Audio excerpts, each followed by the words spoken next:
This ring camera captured the chilling moment 21-year-old Emmanuel Espinoza knocked on his mother's front door and waited until she came out before viciously stabbing her to death. Emmanuel, also known as Manny, explains that he loved his mother and had a good relationship with her, but that he had been wanting to take her life for a very long time until one day he actually went through with it. People who knew Manny described him as a sweet and quiet person and are in complete disbelief that he did such a horrific thing. So what exactly made Manny snap all of a sudden? Let's talk about it.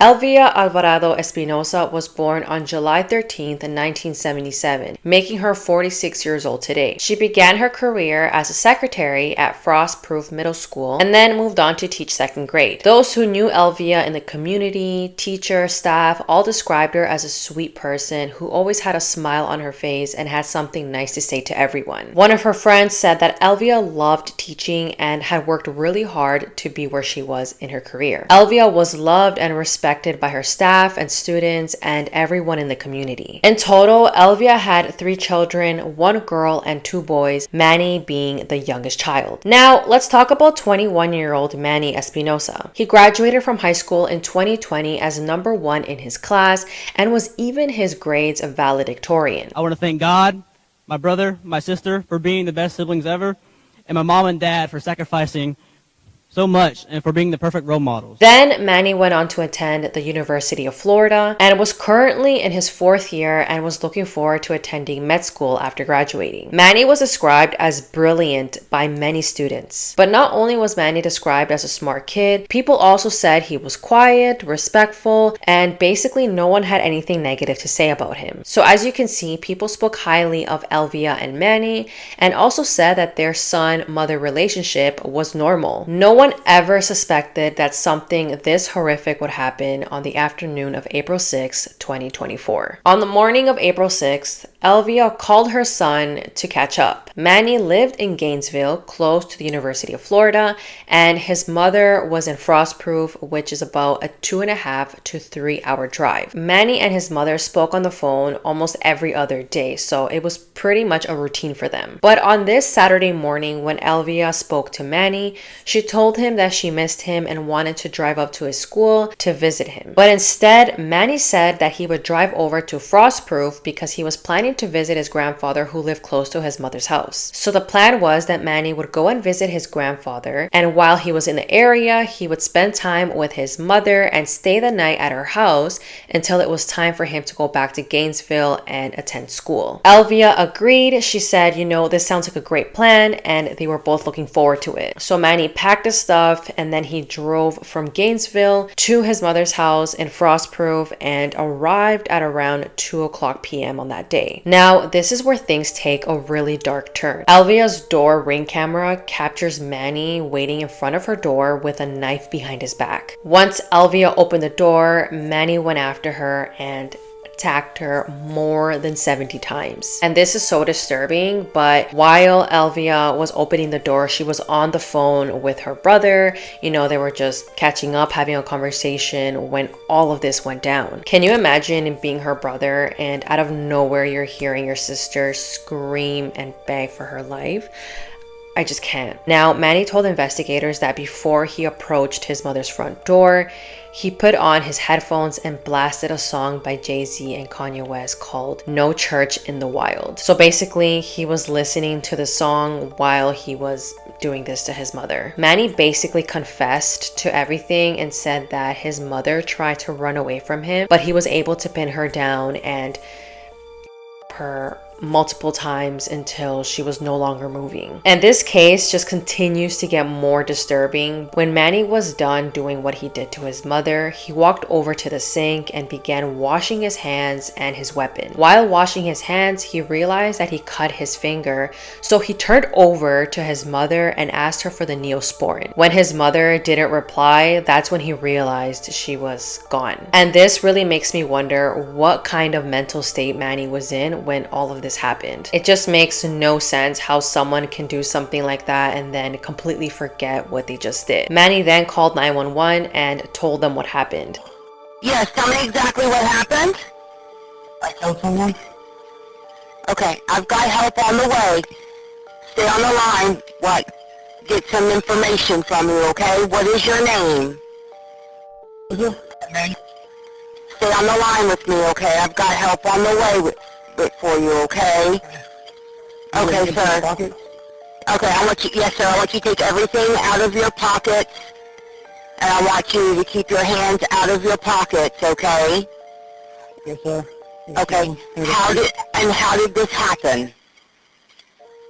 I opened the door and I stabbed my mom. I got my wallet from my pocket. Okay, yes, sir, I want you to stay on the phone with me. Everything out of your pockets, okay? Okay. All right, so we need to try to render aid if we can, okay? That's fine. Okay, I'm wondering... Okay, well, we're going to try to render her aid, okay? Alright. Is she awake? Nope. She's bled out. Okay, is she breathing? Nope. Do you think she is beyond any help? I do. Okay. Where is the knife? You see? I was washing my Okay. hands. I put myself Okay, where are you located right now? front porch. Okay, I want you to stay right there, okay? Okay, I'm sending the paramedics also to help you now. Stay on the line. I'll tell you exactly what to do next, okay? Please leave everything as you found it, okay? And I'm going to stay on the line with you as long as I can, okay? Are you white, black, or Hispanic? Hispanic. Okay. And what is your date of birth? 12. 2010. Okay. And what is your height and weight? I got you. You're on the phone right now. Sorry. All right, are you with an officer? Okay.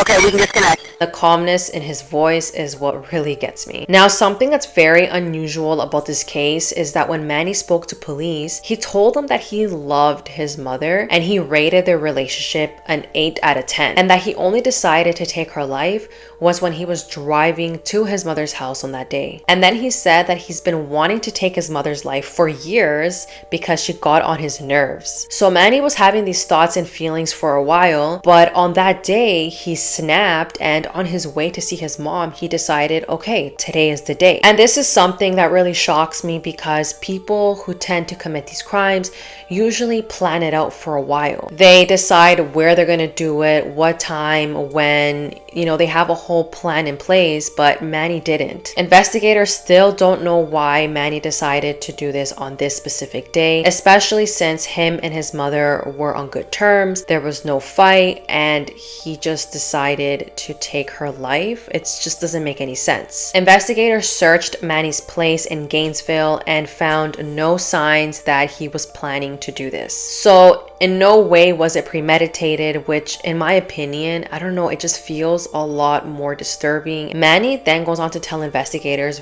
very disturbing details, such as he learned in biology class where exactly to hurt his mother in order to make sure that she was unalived. He said that he learned that if he aimed for the heart, she would bleed out, and that's exactly what he did. But investigators said that Elvia had wounds all over her body. After investigating Manny's past, they learned that he had zero record of mental health issues or substance abuse. So there was basically no signs or suspicion that something like this would ever happen. And this is why everyone who knew Manny and his mother and his family were in complete disbelief that this happened. This was definitely a big deal in their community, and it's something that was really hard for them. And like I previously mentioned, Manny was going into medical school, which is so ironic in this case. Going into this field, you're taking care of people, working with people, and dealing with people that are in very vulnerable states. So the fact that Manny was pursuing this career but had all these thoughts going on in his mind,